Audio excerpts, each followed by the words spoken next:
proceed with today's episode, please click like and subscribe. Your support is very much appreciated. Also, if you would like, please follow me on Instagram right here at Rolando Garcia III. Looking forward to having you. Thank you very much. Gumagalang po and salamat po.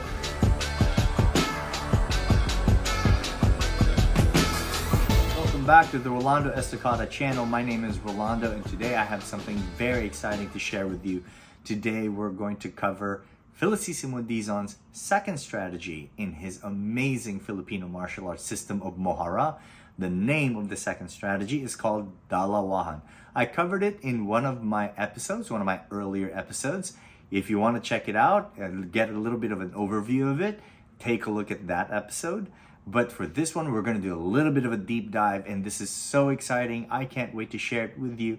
Several reasons why this is a very important strategy.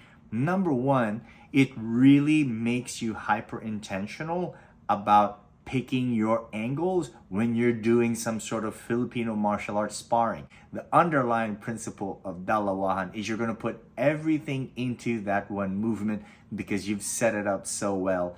Number two, it is absolutely core-centric, a little bit more core-centric than what you do with a single stick, but not as core-centric as when you're using a sword. So by being core-centric, rotating from your core, this absolutely raises your awareness of core dynamics as it relates to your overall movement quality.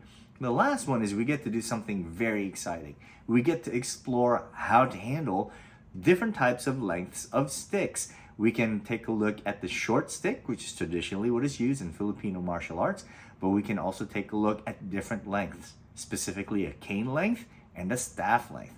Can't wait to share this with you. Felicissimo Dizon's Mohara second strategy, Dalawahan. Dalawahan is where things get really fun because now the stick can start to cover your forearm, which is a great form of defense. But in the Dalawahan strategy, the reason why that forearm guard is there, aside from defense, is now you're giving yourself that extra room to grab the stick to fire a true force generational knockout strike from your core.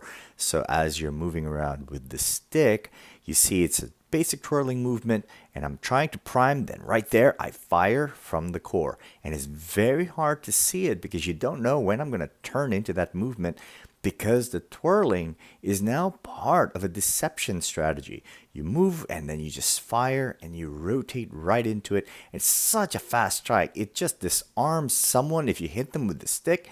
This is some dug bawas, and then right over the shoulder, boom, cross oblique sling firing. We're going to do the same thing with the cane. This one is a cold steel city stick. Absolutely love this stick. Something that my dad loves, so both dad and I have this stick together. He modified his for a very different length, but the same principle and same mechanics are in place here. I like to carry it so that it's a little dug bawas where we add and subtract, and I want that head to be a bit of a counter level, so it moves more like a sword and feels more like a sword. But when I fire it off of the core, it is so powerful because of that extra length. It is just a devastating strike. This is a favorite of Dad's, but especially of Dizon's as well. Now we're going to go to the really big one. This is a staff, and this one is all Dalawahan, meaning two-handed.